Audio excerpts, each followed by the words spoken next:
சாமியல் அப்படின்னு ஒரு பையன் இருந்தான். அவனுக்கு சைக்கிளிங் பண்ணுறதுனா ரொம்ப பிடிக்கும். அவனுக்கு ரொம்ப ஃபேவரட்டான ஒரு சைக்கிள் இருந்துச்சு. ஒரு நாள் சாலையில் போயிட்டுருக்கும்போது எதிர்பாராத விதமாக கவனக்குறைவால் கீழே விழுந்ததில் அவனோட சைக்கிள் முழுசுமாக உடஞ்சி போச்சு. சாமியலுக்கு ரொம்ப கஷ்டமாக போச்சு. இனிமேல் எப்படினாலும் இந்த பழைய சைக்கிள் மாதிரி வராது அப்படின்னு சொல்லி நினச்சிட்டு இருந்தான். அப்போந்தான் அவனோட அப்பா ஜோசப் அந்த இடத்துல வந்தாங்க. உடஞ்சி போன அந்த சைக்கிளை எடுத்துகிட்டு அவங்க அப்பா அமைதியாக அங்கேருந்து போனாங்க. திரும்பி வரும்போது அந்த சைக்கிள் புதுசாக இருந்துச்சு. சாமியல் அவங்க அப்பா கிட்ட இதை எப்படிப்பா ஃபிக்ஸ் பண்ணீங்க அப்படின்னு சொல்லி கேட்டான். அதுக்கு அவங்க அப்பா, My son, I didn't just fix it. I made it new.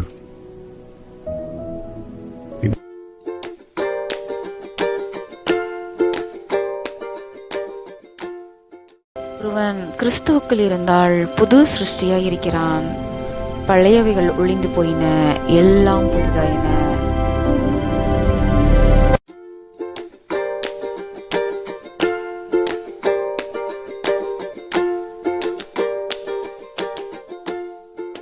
தேவனுக்கே மகிமை உண்டாவதாக. நான் 1 கொரிந்தியர் ஃபுல்லாக கம்ப்ளீட் பண்ணுறதுக்கு தேவன் கிருபை செஞ்சாங்க. எனக்கு 45 மினிட்ஸ் ஆச்சு 1 கொரிந்தியர் ஃபுல்லாக கம்ப்ளீட் பண்ணுறதுக்கு. இன்றைக்கி டே 31 2 கொரிந்தியர் 1ஆம் அதிகாரத்துலேருந்து 5ஆம் அதிகாரம் வரைக்கும் நான் வாசித்தேன். தேவன் என் கூட பேசின சில காரியங்களை உங்ககிட்ட நான் ஷேர் பண்ணணும்னு விரும்புகிறேன். இந்த 2 கொரிந்தியரில் பார்த்தீங்க அப்படின்னா பவுல் துன்பங்களின் நடுவில் எழுதுறதை பார்க்குறோம். பவுல் கர்த்தராகிய இயேசு கிறிஸ்துவ அவர் சகல விதமான ஆறுதலின் தேவனாக நமக்கு இருக்கிறாரு அப்படிங்கிறத சுட்டி காட்டுறாங்க. உபத்திரம் நம்ம வாழ்க்கையில் ஒரு முடிவு கிடையாது. அது இயேசு கிறிஸ்துவிட்ட நம்ம கொண்டு சேர்க்கக்கூடிய ஒரு காரியமாக இருக்கிறத பவுல் நமக்கு இங்கே வெளிப்படுத்துகிறாங்க. செகண்ட் பார்த்தீங்க அப்படின்னா பாடுகள் நம்ம. மூணாவது பார்த்தீங்கன்னா தேவனுடைய வாக்கு தத்தங்கள்லாம் ஆமென்றும் ஆமேன் என்றும் இருக்கிறது.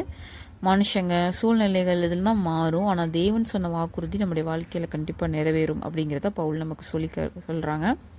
நாலாவது பார்த்தீங்க அப்படின்னா ஆவி என்னும் அச்சாரம். நாமெல்லாம் தேவனுடைய பிள்ளைகள் அப்படிங்கிற அடையாளத்தை நம்ம பெற்றிருக்கிறோம். நம்ம தனியாக இல்லை, பரிசுத்த ஆவியானவர் நம்ம கூட இருக்கிறாரு அப்படிங்கிறத நம்ம இந்த 1ஆம் அதிகாரத்தில் வாசிக்க முடிகிறது.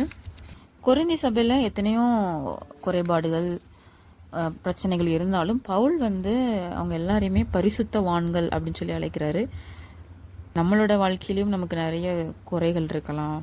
ஆனால் நம்ம அந்த குறைவை பார்க்காம நம்மளுடைய நிறைவை பார்க்குற தேவன் நம்மளையும் இயேசு சாமி